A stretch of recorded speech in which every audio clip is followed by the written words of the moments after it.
नमस्कार, मैं रचना शर्मा चढ़ती कला टाइम टीवी देख रहे सभी दर्शकों का स्वागत करती हूं। आप देख रहे हैं हरियाणा के विशेष समाचार।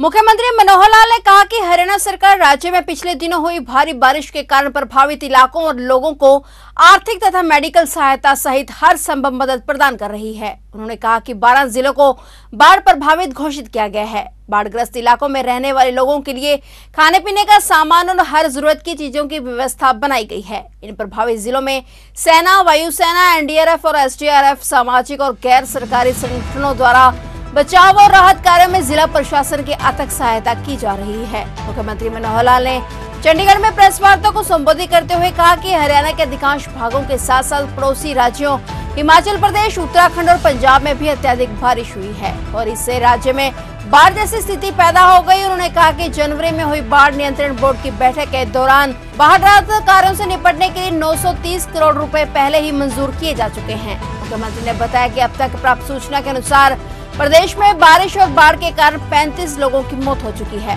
मृत्यु होने पर लोगों के परिवारों को डिजास्टर फंड में से 4 लाख रुपए प्रति व्यक्ति मुआवजा दिया जाएगा। अंगों की हानि के लिए यदि दिव्यांगता 40 से 60% है तो प्रति व्यक्ति 74,000 रुपए, यदि दिव्यांगता 60% से अधिक है तो प्रति व्यक्ति 2,50,000 रुपए दिए जाएंगे। इसके अलावा दुधारू पशुओं के लिए भी फंड के प्रावधान अनुसार सहायता दी जाएगी। उन्होंने बताया कि बाढ़ प्रभावित क्षेत्र से लगभग 6,629 व्यक्तियों को निकाला गया है। उसके लिए 41 राहत शिविर लगाए गए। इन शिविरों में आज भी 1,744 लोग रह रहे हैं। उन्होंने बताया कि हथनीकुंड बैराज से 500 मीटर पीछे बांध बनाने का प्रस्ताव हिमाचल सरकार के समक्ष उठाया जा रहा है। उन्होंने ये भी कहा कि बाढ़ से राज्य में प्रारंभिक अनुमान के अनुसार लगभग 500 करोड़ रुपए का नुकसान हुआ है, जिनमें से लगभग 281 करोड़ रुपए केंद्र सरकार से आपदा राहत राशि के रूप में प्राप्त हो चुके हैं। इसके अलावा बाढ़ राहत के लिए केंद्र सरकार से अतिरिक्त राशि की मांग की जाएगी। मुख्यमंत्री ने कहा कि हरियाणा सरकार बाढ़ राहत के लिए हिमाचल सीएम राहत कोष में 5 करोड़ रुपए की सहायता का योगदान देगी। सीएम ने कहा कि बाढ़ से फसल को भी नुकसान पहुंचा है, लेकिन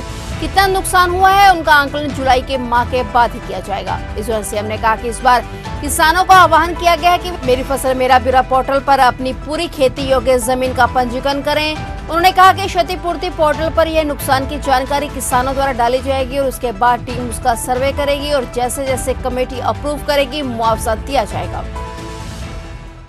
पिछली 11 तारीख को प्रदेश में अचानक जो वर्षा की अधिकता और फिर पहाड़ों से जो पानी आया, एक बाढ़ की स्थिति बनी।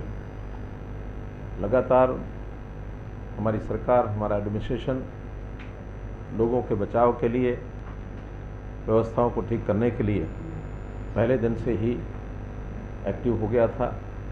पूर्व तैयारियों में वैसे हम बाढ़ राहत की जो हमारे रेगुलर मीटिंग्स होती हैं बाढ़ के रोकथाम के नाते से, जैसे मैंने पहले ही बताया कि हम हर वर्ष 2 बार ये मीटिंग करते हैं, एक बार जनवरी में और एक बार मई में, जबकि पूर्व के वर्षों में केवल एक बार मई के अंदर मीटिंग होती थी।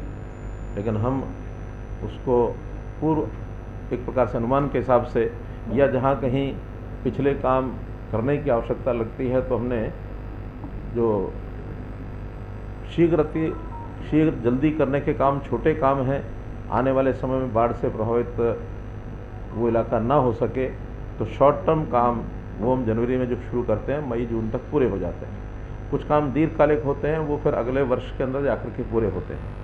मई में इसका आंकलन भी करते हैं कितने काम हो गए, कितने रह गए। पर्याप्त हमारी व्यवस्थाएं ठीक थी, लेकिन चूँकि पानी जिस कदर और जिस मात्रा में आया उसका अनुमान लगाना कई बार कठिन होता है।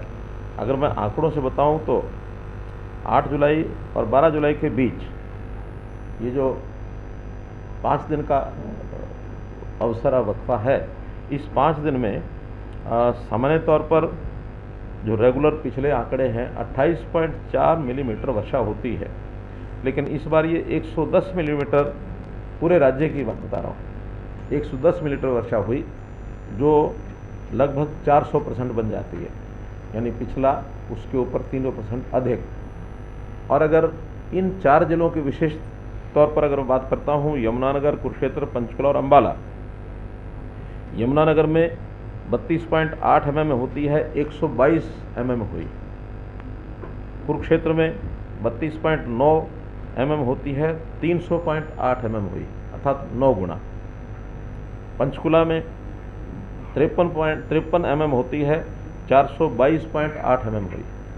अम्बाला में 58.5 mm होती है 359 mm हुई। कहीं भी इन 4 जिलों में 8 गुना, 9 गुना, 10 गुना ये वर्षा हुई। कुल मिला के इसके कारण से प्रभाव हुआ।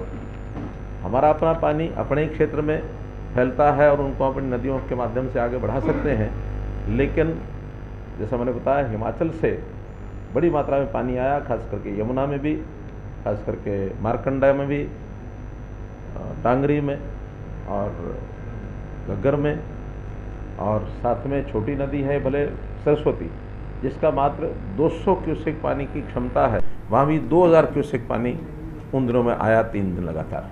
तो इस पानी के कारण से बाढ़ जैसी स्थिति बनी। 12 जिले हमने और बाढ़ प्रभावित घोषित किए हैं। वो 12 जिले हैं पंचकुला, अम्बाला, करनाल, कैथल, कुरुक्षेत्र, पानीपत, सोनीपत, सिरसा, फतेहाबाद और यमुनानगर। ये सब 12 जिले, जिसके अंदर कुल मिलाकर जिन गांवों में पानी भरा है बाढ़ का 1353 गांव और 6 MCs, जिसमें 3 तो पूर्ण रूप से अम्बाला शहर, अम्बाला छावनी और बराड़ा, 3 आंशिक रूप से, थोड़ा एरिया पंचकुला का भी एक आध बाढ़ में पानी आया है, कुछ बस्तियों में कुरुक्षेत्र में आया है, कुछ बस्तियों में शाहबाद में आया है। तो से 6 म्यूनसिपैलिटीज़ भी इससे प्रभावित हुई है। हम लोगों ने बचाव के कार्य के नाते से जो आंकड़े अभी तक हमारे पास आए हैं, इन सब गांव में तुरंत जिला एडमिनिस्ट्रेशन के लोग वो पहुंचे, जहां SDRF की, NDRF की आवश्यकता थी वो हमने भिजवाई। सेना के लोग वहां गए, स्थानीय जितनी शक्ति थी वो सब लगी ही है। हमारी पुलिस भी, सामान्य जो पुलिस के काम होते हैं उसके अतिरिक्त बचाव कार्यों में, सेवा कार्यों में वो भी लगे। कुल मिलाकर 41 राहत शिविर लगाए गए, जिसमें 6629 लोग वहां पहुंचे। कुल आज भी 1774 लोग अभी उन कैंपों में रह रहे हैं, शेष अपने घरों को वापस चले गए हैं। ऐसे सब शिविरों में हमारे स्वास्थ्य विभाग ने भी इलाज के लिए शिविर लगाए। 147 गांव में फॉगिंग कराई गई है, 2500 ORS पैकेट दिए गए हैं, और जिन लोगों का छोटी मोटी बीमारी के कारण से इलाज हुआ, ऐसे 37,500 लोगों का इलाज हुआ। पशुओं के लिए चारा, पानी की आपूर्ति, दवाएं, और जहाँ कहीं शिविर थे उनमें भी ये सारी व्यवस्थाएं हमने सब की। इस चारे पर जो हमारा डिज़ास्टर मैनेजमेंट का जो फंड है, उसमें से प्रति जानवर 80 रुपया प्रतिदिन और छोटे जानवर के लिए 45 रुपया प्रतिदिन ये राशि भी उनको भेजी गई है, ताकि उस खर्च से वो अपना कार्य कर सकें। जहाँ तक क्षति का अनुमान है, अभी तक आंकड़े निरंतर जुटाए जा रहे हैं, फिर भी मोटे रूप से 35 लोगों की अभी जानकारी, जो पुख्ता जानकारी मिली है कि जिनकी मृत्यु हो गई, जो इस स्थिति में अपनी जान गंवा बैठे। ऐसे ही घायलों की संख्या पूरी एकदम एग्जैक्ट नहीं है, लेकिन फिर भी कुछ लोग घायल हैं, कुछ हॉस्पिटलाइज्ड हैं। सब जिलों में स्थिति तो सामान्य हुई है, पानी उतर गया है, लेकिन अभी 2 जिले इस समय भी प्रभावित हैं, फतेहाबाद और सिरसा, जहाँ पानी अभी एक सीमा से अधिक अभी भी चल रहा है। क्योंकि घग्गर के पानी का जितना बहाव राजस्थान की तरफ हो जाना चाहिए उतना नहीं हो रहा है। वहाँ के पैसेज भी उतरे, आगे जाके नदी नहीं रहती, वो फिर पानी फैलता है, और फैलाव के कारण से पानी का जो खिंचाव बनता है आगे की तरफ, वो नहीं बना है। धीरे धीरे वो पानी उतर रहा है। बाढ़ प्रभावित इलाके में जो पशुओं के भी शिविर हमने लगाए हैं, पशुओं का टीकाकरण ये प्रारंभ हो चुका है। 50 लाख पशुओं को भी टीके लगाए जा चुके हैं, ताकि उनको किसी प्रकार की बीमारी ना हो।